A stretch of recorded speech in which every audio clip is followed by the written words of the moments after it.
Daniel Defoe, Robinson Crusoe, Part 89. I fixed my umbrella also in the step at the stern, like a mast, to stand over my head and keep the heat of the sun off me, like an awning. And thus I every now and then took a little voyage upon the sea, but never went far out, nor far from the little creek. At last, being eager to view the circumference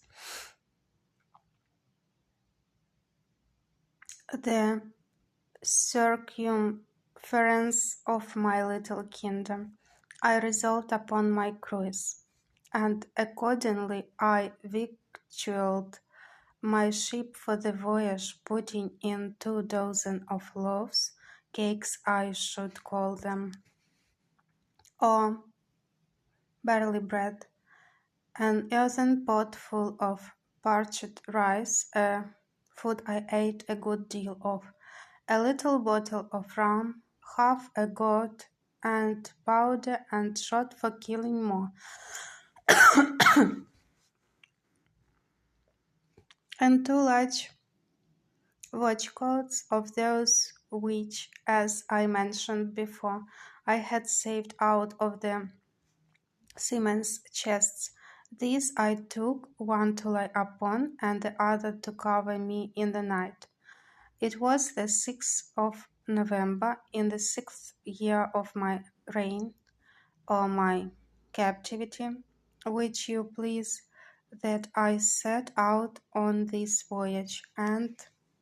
I found it much longer than I expected. For though the island itself was not very large, yet when I came to the east side of it, I found a great ledge of rocks lie out about 2 leagues into the sea, some above water, some under it, and beyond that a shoal of sand, lying dry half a league more, so that I was obliged to go a great way out to sea, to double the point. When I first discovered them, I was going to give over my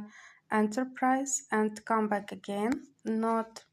knowing how far it might oblige me to go out to sea,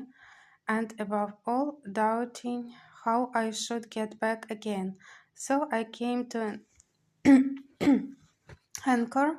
for I had made a kind of an anchor with a piece of a broken grappling which I got out of the ship. Having secured my boat, I took my gun and went on shore, climbing up a hill which seemed to overlook that point where I saw the full extent of it, and resolved to venture. In my viewing the sea from that hill where I stood, I perceived a strong and indeed a most furious current, which ran to the east and even came close to the point. And I took the more notice of it because I saw there might be some danger that when I came into it I might be carried out to sea by the strength of it, and not be able to make the island again. And indeed, had I not got first upon this hill, I believe it would have been so, for there was the same current on the other side the island, only that it set off at a further distance, and I saw there was a strong eddy under the shore, so I had nothing to do but to get out of the first current, and I should presently be in an eddy. I lay here, however, 2 days, because the wind blowing pretty fresh at ESE, and that being just contrary to the current, made a great breach of the sea upon the point, so that it was not safe for me to keep too close to the shore for the beach, nor to go too far off because of the stream.